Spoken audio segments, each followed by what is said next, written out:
ముఖ్యంగా ఇంట్లో ఉన్న వారి మధ్య ఐక్యతా లోపం రాకుండా చూసుకోవాలి. ముఖ్యంగా చెప్పాలంటే ఎమోషనల్ రెస్పాన్స్ కానీ ఎమోషనల్ బాండేజ్ కానీ కొంచెం తగ్గుతుంది, అటువంటివి తగ్గకుండా చూసుకోవాలి.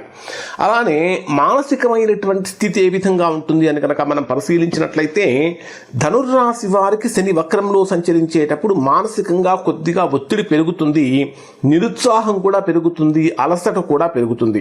ఇంట్లో ప్రశాంతత లోపించినటువంటి కారణం చేత బయటి పనుల మీద కూడా ఫోకస్ తగ్గే అవకాశం కొంచెం పెరుగుతుంది. ఇంకా ఈ 4వ స్థానంలో శని సంచరించేటప్పుడు ధనుర్రాశి వారికి తాత్విక సంబంధమైనటువంటి విషయాలలో కానీ ఆత్మ పరిశీలన అంటే సెల్ఫ్ రియలైజేషన్ లేదా సెల్ఫ్ ఎనలైజేషన్ అనేటటువంటిది వీరికి ఆత్మ పరిశీలన అనేది చాలా అవసరం అవుతుందని చెప్పాలి. అలానే వాహనాలకు, ఎందుకంటే 4వ స్థానం వాహనాలకి గృహానికి మనకు సంబంధించిన స్థానం కాబట్టి వాహన సంబంధమైనటువంటి వ్యయాలు అనివార్యంగా మారుతాయి. అంటే ఊహించినటువంటి విధంగా సడన్ గా 2 వీలర్స్ రిపేర్కి రావటం, 4 వీలర్స్ రిపేర్ రావటం ఇట్లాంటివి జరుగుతూ ఉంటాయి. ప్రయాణపరమైనటువంటి విషయాలలో కూడా ఊహించిన దానికంటే ఎక్కువగా ఆలస్యం అనేటటువంటిది కూడా జరుగుతూ ఉంటుంది.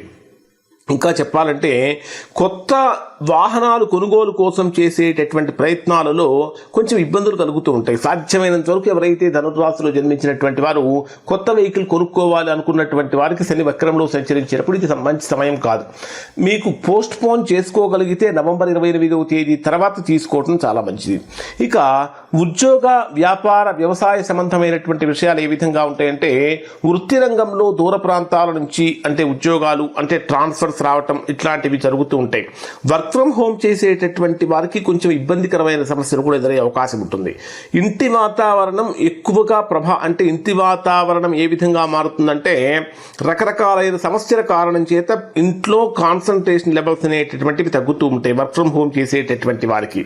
అలానే ఎడ్యుకేషన్ పరంగా కనుక తీసుకుంటే ముఖ్యంగా 10th క్లాస్ కానీ ఇంటర్ స్థాయి ఈ చదువుతున్నటువంటి విద్యార్థులను కనుక తీసుకుంటే వాళ్ళు కొంచెం కాన్సన్ట్రేషన్ డైవర్ట్ అవ్వటం కానీ ఫోకస్ సరిగా పెట్టలేకపోవటంగా జరుగుతూ ఉంటుంది.